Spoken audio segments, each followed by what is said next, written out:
Greetings guys, gals, non-binary pals, and welcome back to another video. Something that has rapidly gained popularity ever since COVID is van life, van living. And for a lot of people that has to do with, finances. We live in a hard financial time and rent and things is incredibly unaffordable. And a lot of people just like the freedom of living in a van because it means you get to travel and be in nature and experience things and yada yada. You have much more freedom. It's cheaper, whatever. So a lot of people started doing up vans and just living in their vans. And that became really popular on TikTok and more people started doing it along with, individual people and couples and adults making the decision to do this.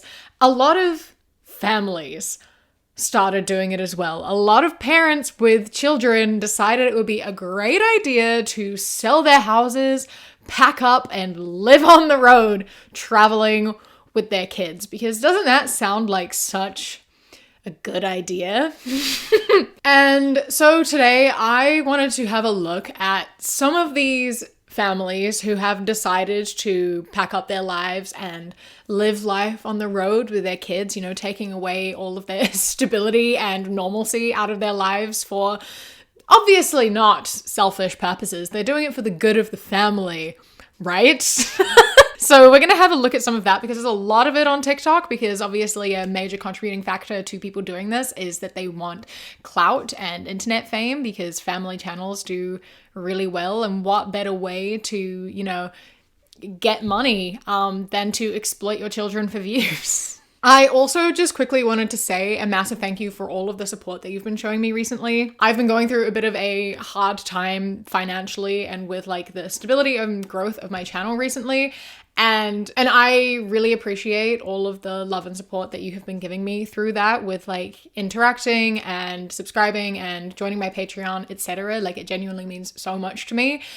So thank you all so much for that. I appreciate you more than I can put into words. In speaking of, don't forget to leave a like and comment on this video and subscribe if you haven't already. Over 50% of you are regular viewers and are not subscribed. And I'm hoping to hit 500k subscribers by the end of the year. So if you are unsure whether you're subscribed or not, then please do check and click it if you haven't already.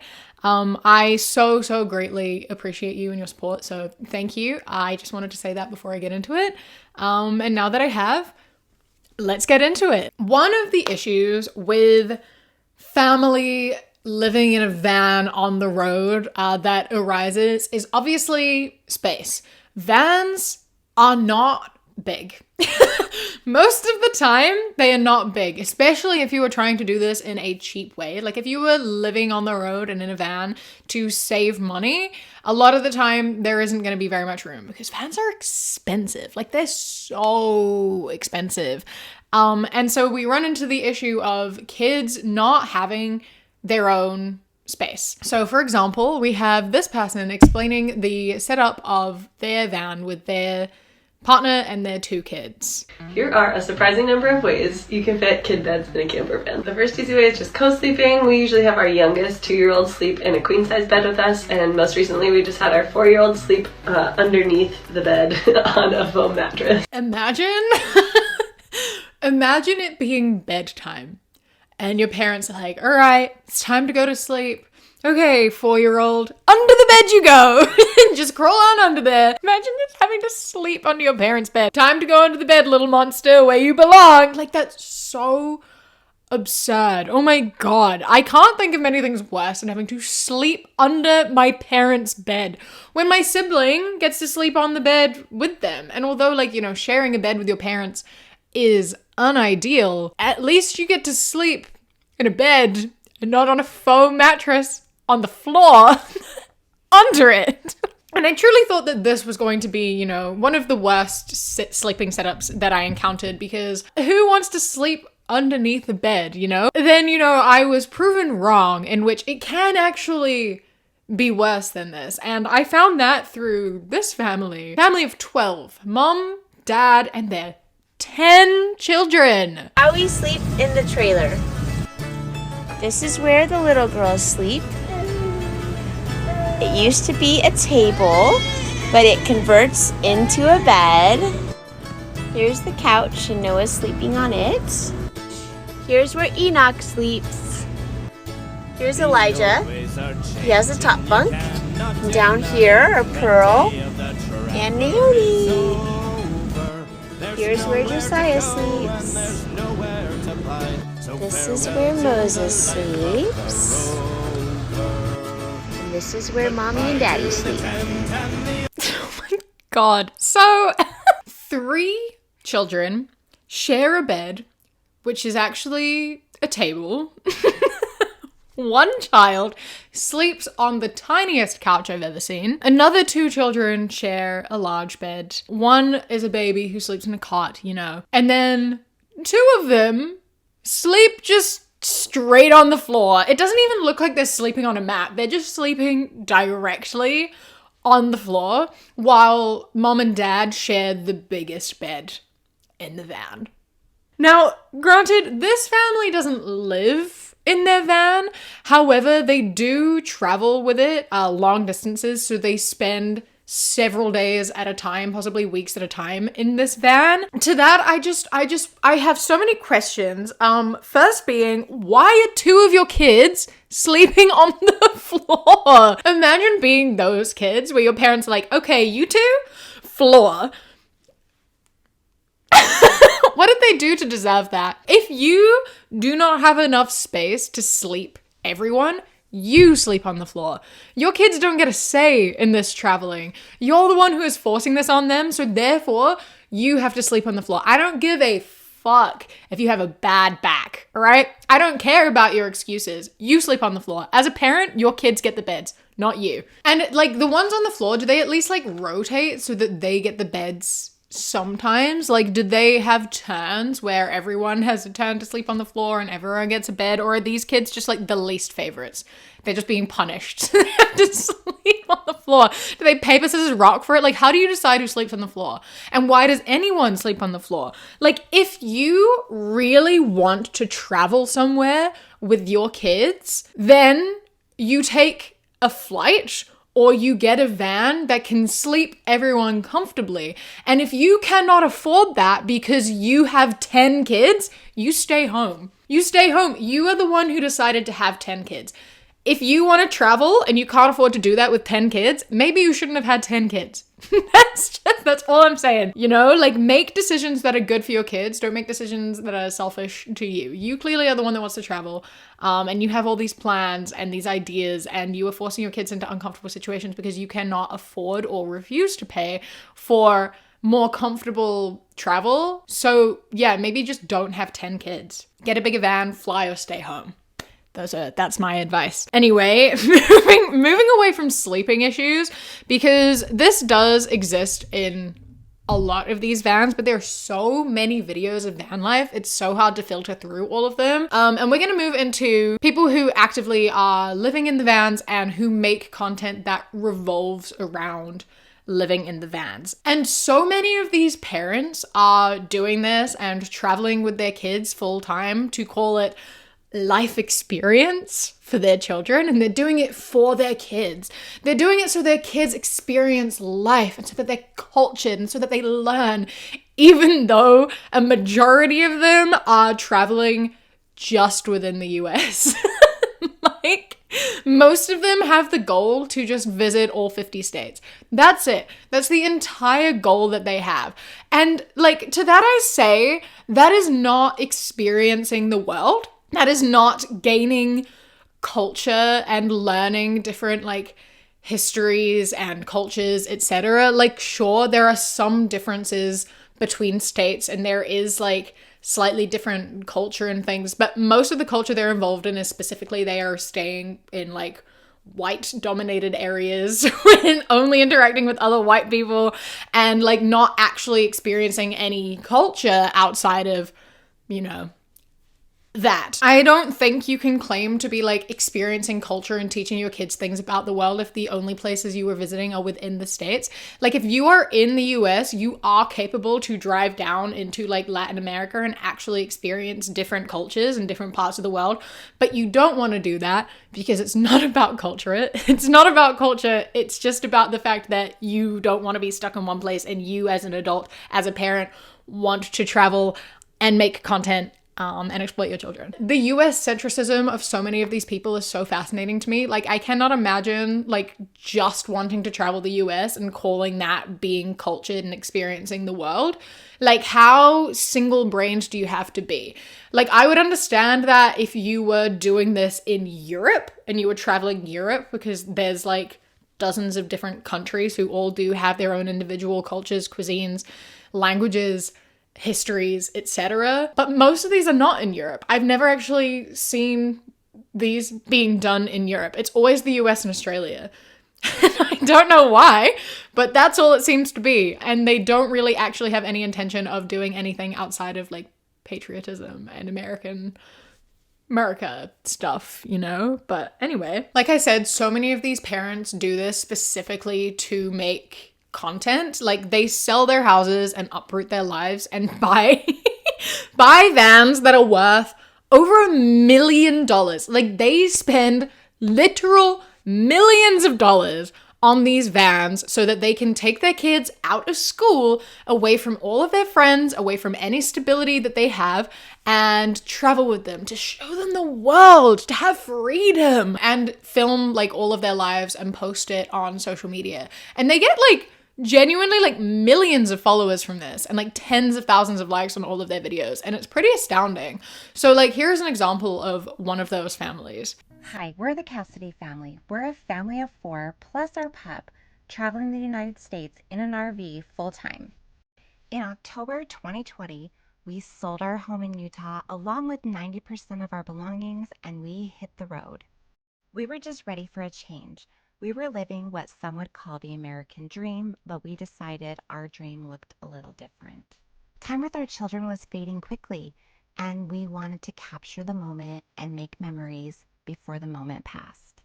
In the past year and a half, we visited 37 states, but we're hoping to make it to all 50. Today's moving day, and we are packing up and heading to a new state. So here we're showing you what it takes for us to move from site to site. We have to pack up the inside. All of our breakables go on the bed and the couch. We have to unhook our water, power. Our automatic jacks come up. Bring in our slides. This is our kitchen and living room slide coming in. And our slide coming in from the outside. And then our bedroom slide coming in. The kids buckle up. Piper hops in her bed. And then we have to hook up the Jeep. The Jeep we tow behind us, so we have to put it in neutral. And then Travis hooks it up, and we are ready to go. Hit the follow button, and we'll see you out on the road. So this van is worth $1.2 million, which is not that important, except I need to put it out there because I'd like to say get a house, but they sold their house to buy this. And that's insane to me. $1.2 million for a van? That's... Rich people are weird. Rich people are weird, because what the fuck? This van is nicer than some people's homes though. So, you know, it is literally like a home on wheels. Although for $1.2 million, like, it's pretty small. That is like almost how much my flat is worth if you translate that. And I would say it's nowhere near as big as the flat that I live in. And you know, this is a house.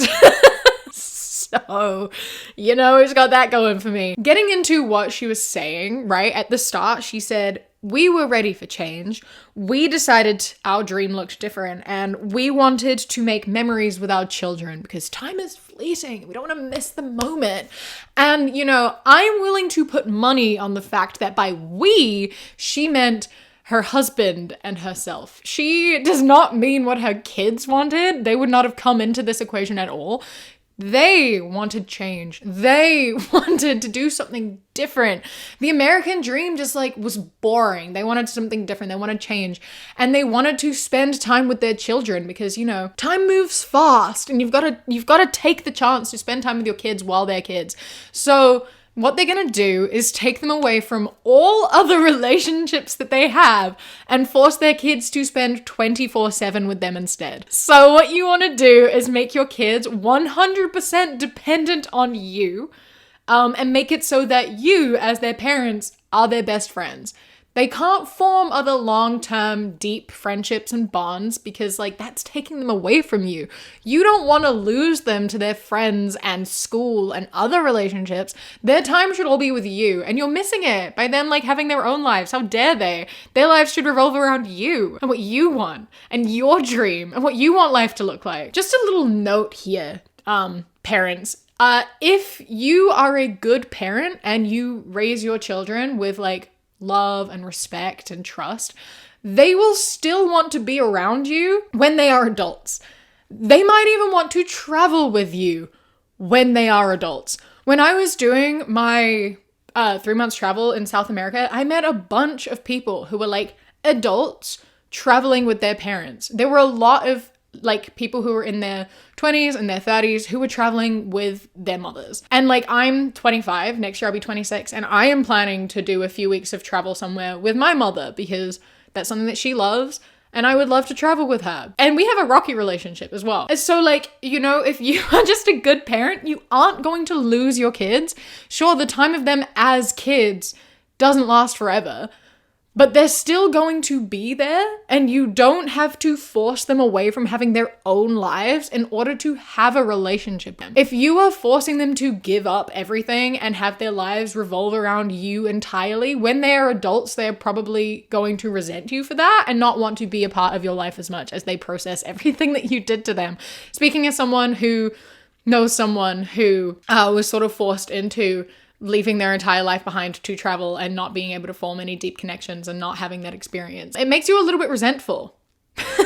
But it also, you know, forms that reliance that they're trying to pretend they're not trying to force on them. Where if your parent is your best friend, it's kind of forcing you into a position of needing their approval and wanting to please them and keep that relationship close no matter what they do to you. Now, this family was traveling in their van, I think, for 3 or 4 years, which is wild. Yeah, 4 years. They started in like 2020, they finished in 2024, which is absolutely wild. Their kids have not had any sort of stability or anything for 4 years.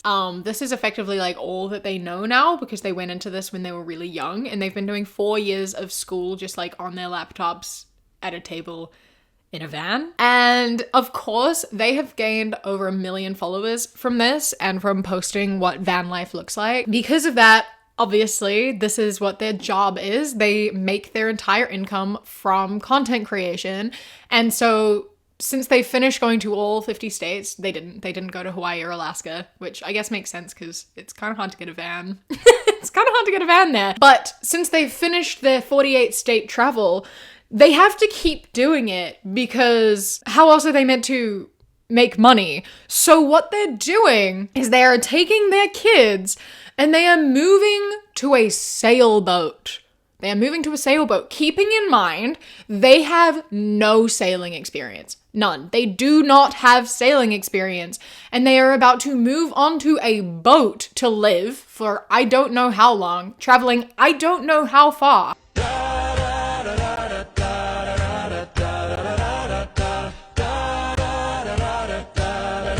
And that is such a terrifying idea to me.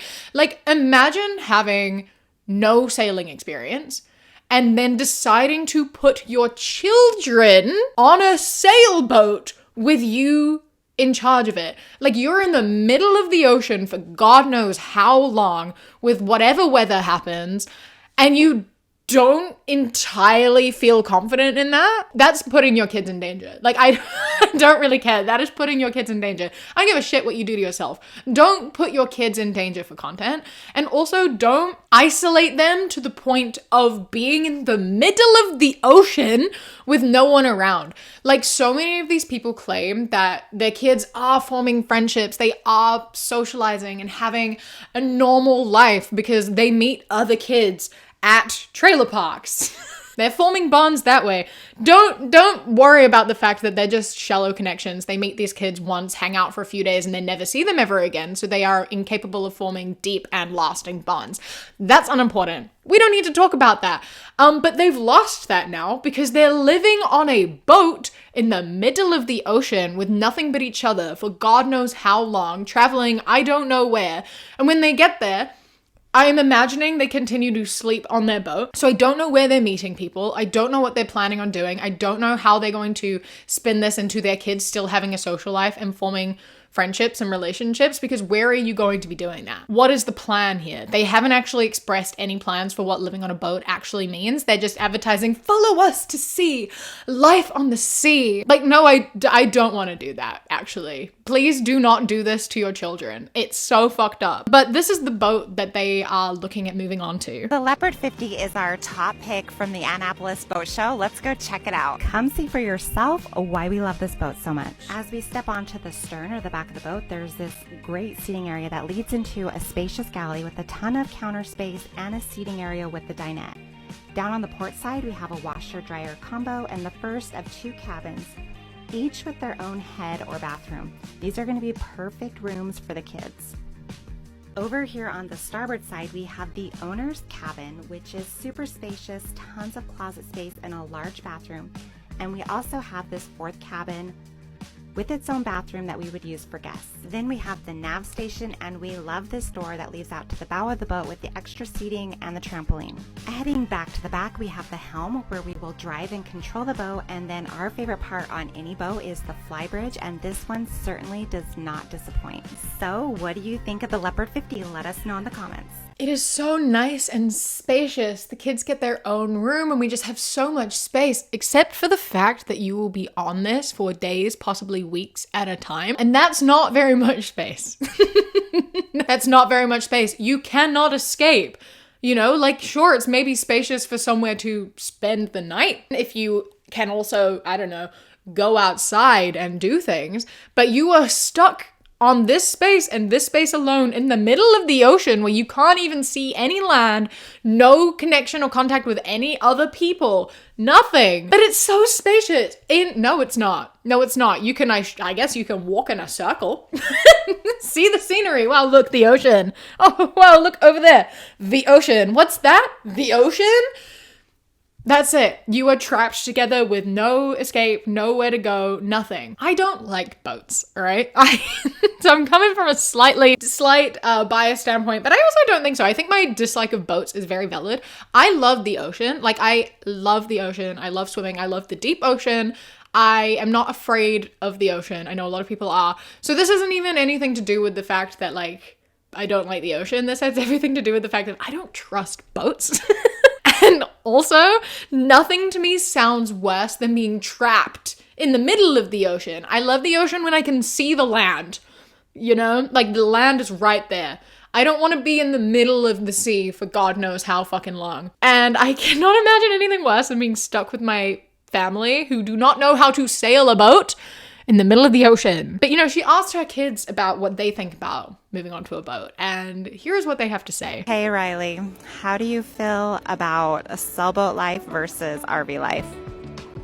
I'm really excited and I think I'm gonna like it a lot because just looking at these boats at the boat show, I already cannot wait. Okay, Trip, what are your thoughts about moving onto a sailboat? So much better. It's gonna be so much better than RVing. Wait, why? Because we're just gonna have so much more space. So space is the biggest difference for you? Most definitely. Also, probably being on the water. What are you most excited about? Be honest. I'm most excited about having my own room and having like more separate kitchen and living space. I'm definitely Can't wait for that. And being on the water. Okay, so there you have it. The kids are all about space and being on the water. Get a house. Get a house by the ocean. That, I think, is the best option here, because then your kids have access to the water. You can even take a boat out just for the day. Go chill out and sit on a boat for the day, then go back to your house, because what I heard really is that they're most excited for space and having their own bedrooms, because on the van they bunked in really tiny beds and now they have their own rooms, which, you know, they could also get in a house where they could also make friends and have stability and know what their surroundings are and develop connections and have like a life, you know, outside of being trapped in a space with their parents 24/7. But you know, what do I know? What do I know? Maybe they are really excited to live on a boat because you spent most of their childhood telling them that that is what they want, to the point where they don't know any differently anymore. I just want to like point out here real quick, like I keep saying, the issue with this is that they aren't able to sit still and like form connections and make friends, etc.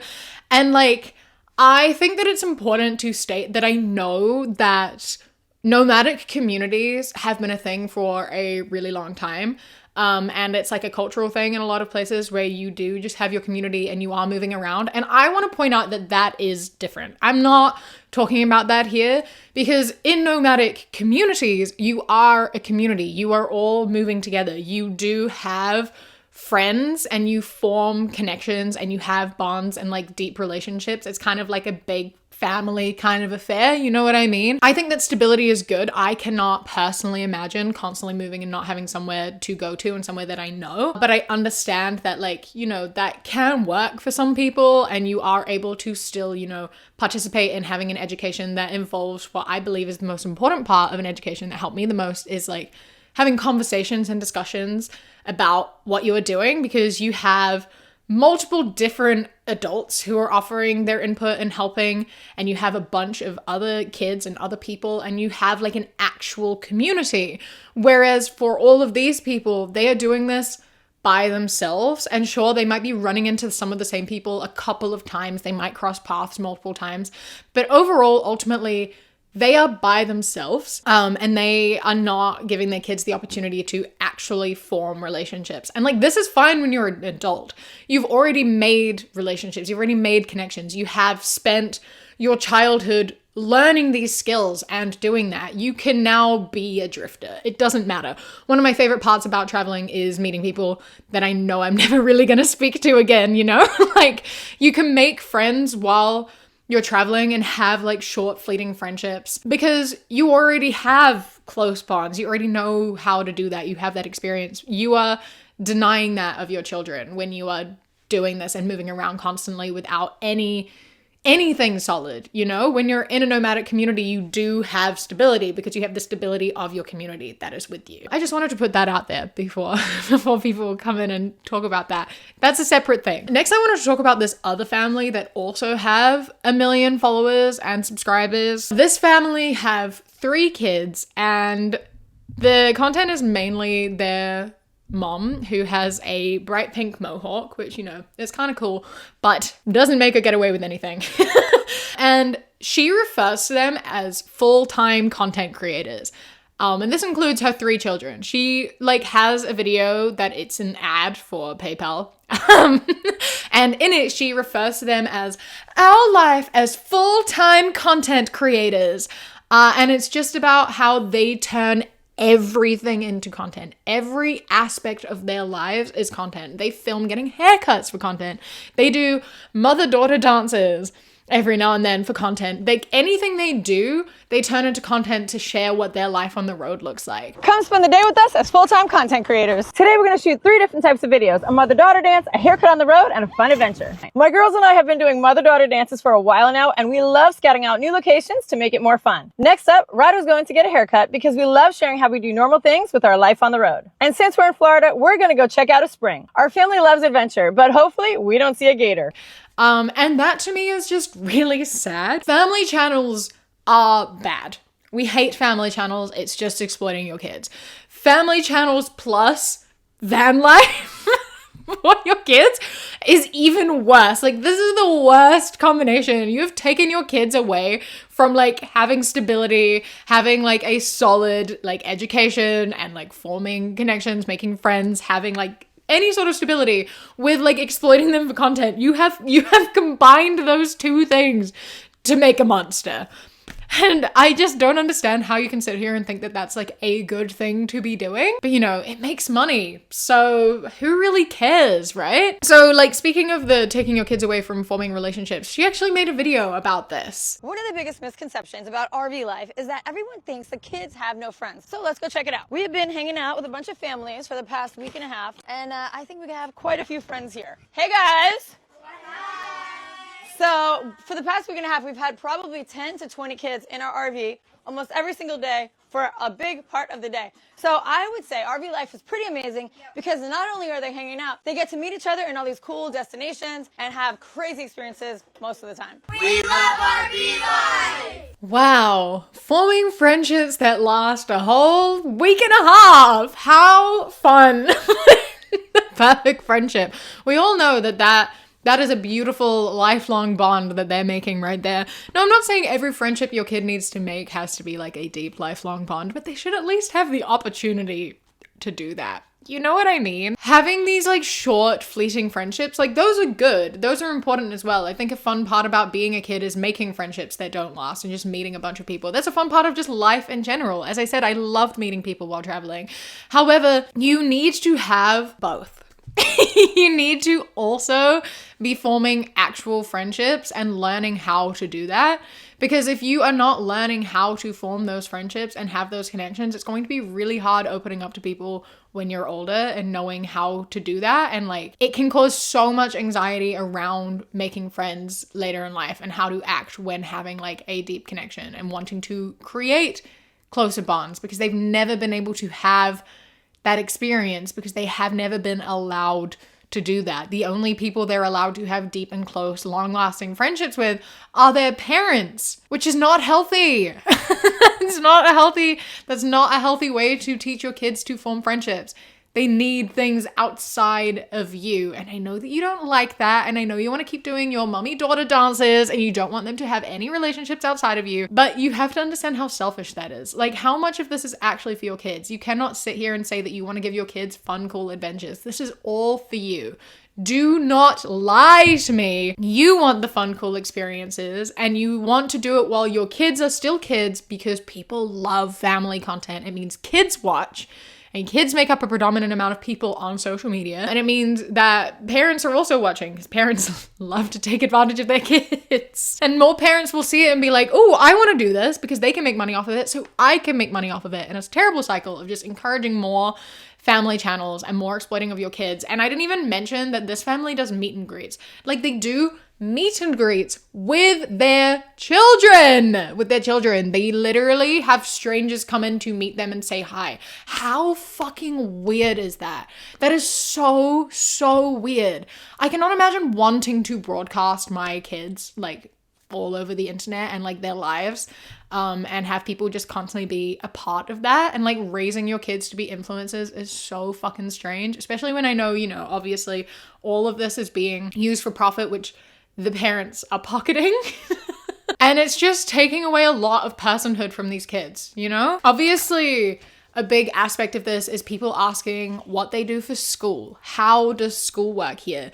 And most of these parents do not post about school. They do not share what the schoolwork looks like, what classes they're taking, if they're doing online school or if they are being like homeschooled by like a parent teaching them. They don't share that. They get asked a lot, but they kind of just pretend they aren't, which is concerning, I will say. Them not sharing at all and instead just being like, my kids are learning through life experience. Is that all you're doing? You're taking your kids places and just showing them landmarks and being like, you're learning life, my child. Like, what is school actually looking like for them? Because I know no matter what, it's looking like they're sitting on their laptops or their phones or whatever and just like answering questions without being able to have any, you know, conversation or discussion or anything actually useful, and just having information being spoken to them and having to fill it out. I did find a couple of people who did share what their kids do for school, and I just wanted to look at a couple of those and talk about them. So we're going to the Florida Keys today, and typically on drive days, the kids do their schoolwork in the car. Addison and Grace do their schoolwork on their phone, and TJ does it on the tablet. These kids are doing school in the back of a moving car on their phones. They are sitting on their phones doing schoolwork. I, firstly, have major doubts that they're actually doing schoolwork right now. There's not a chance. I barely did schoolwork when I was in class. And you think that they're sitting in the back of the car on their phones doing their fucking schoolwork? Firstly, that sounds horrific. The level of car sickness, like going on your phone in the car is horrible for a majority of people. Like the nausea that it causes is horrible. But even if that isn't a thing, I cannot imagine anything worse than doing schoolwork on my phone. For one, the distractions. And for two, like not being able to look at like multiple things at once sounds so annoying. Having to like constantly close out of tabs, switch things around, like it just seems so unideal to have to do my work exclusively on my phone. Like when I'm doing work from my phone, because a lot of my work obviously exists on my phone. It's where I find TikToks, it's where I find Reddit posts, whatever. I do it all on my phone. But I'm writing things down in my notebook as I go because I prefer handwriting.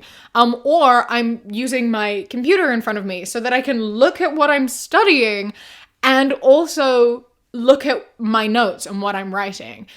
And like you can do it easier on a laptop because the tabs are so easy to like click between, but on a phone it just seems so annoying. That seems so annoying. I don't know, something about just a phone feels like a very personal sort of thing. Like I can't imagine feeling motivated to do schoolwork while looking at a phone. And I also can't imagine it being very easy to learn on a phone because again, you're lacking any of that like discussion, any of that question asking, any of that like one-on-one or hands-on or like whatever learning. Like you're not getting any of that. And especially when you're shoved in the back of a car to do it. And then you have the parents who like I said, will just say that like living life and having experiences, that's all you need for school. That's like the most valuable thing that you can teach your kid. And I've made whole videos about that in my unschooling videos. So if you want to hear more about that in depth, you can go watch those. But I'll talk about it briefly with this parent who says this. Last night we camped at a pioneer settlement. We got to go around and check out this really old town, and obviously we used it as a part of our homeschool lesson for the day. The kids got to check out what life was like during this time period. We booked this through Harvest Host. It's an app that we use for really cool camping spots. You can find a link to it in our bio. Going to a museum or anything like this is not school. That is a weekend.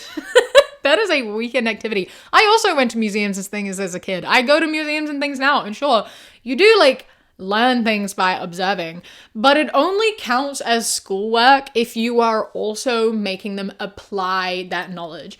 Did you give them like a question sheet? Did you give them things that they had to go and find an answer? Did you get them to like write an essay about everything that they learned? Like, what was the actual learning here? Because the important thing about learning and about school is applying knowledge. You can't just like look at something and be like, you've experienced it, now you've learned. You don't know that they've absorbed that. You actually don't know what they have actually learned. You have to have conversations. You have to ask them to tell you what they learned. Give them a topic and be like, this is what we're going to learn about today. Go and find all of this information and then write about it in this specific way or whatever. You have to actually teach them. You have to actually get them to apply the knowledge. That is how you learn. And you didn't say that you did that.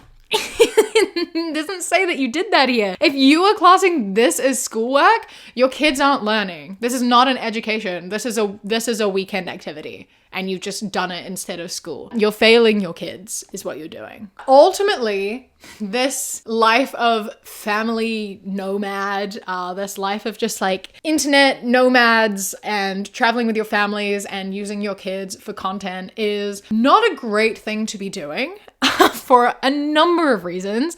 It's so negatively will affect your kids as adults for so many different reasons. You are able to have these experiences with your kids over like the summer holidays, travel with them for a few weeks during summer, wait for them to be adults and then go traveling with them when they're older, go on weekend trips, spend time with your kids after school. You know, like there are so many opportunities to spend time with your children while still providing them with like a fulfilling and stable life that they deserve. If you are forcing them into being in close confines with you 24/7, they are going to grow to despise you. And if you are using them to make money and to make content, you are taking advantage of your kids. And I really question your actual love for them. Do you view them as a product or do you view them as your child? A huge thank you to my Kiwi cat patrons. M.A. Ping the Games, Blue Kitsune 24, Ash, Uh-Oh It's Craiglow, Phil the Duck, Jessie, Phenomenally, River, Mr. Noodle, Queen Glimmer, Ella, Lady Nutbar, Radsack, Knitting Menace, Chris, Ellie, and Bobby. I love and appreciate you so much. Thank you so much for joining. And if anyone else would like to become a patron, you go to patreon.com/savvycat or click the top link in the description. For as little as £1 a month, you get my videos a day early and ad-free for that day. And then for £3 and up, you get things such as outtakes, bonus mini podcasts, live streams, vlogs, and more. Don't forget to follow me on Instagram and Blue Sky and TikTok, The Queer Kiwi, and Twitter, That Queer Kiwi. I hope you enjoy the rest of your day. Stay safe. Keep fighting. I love you. Mwah.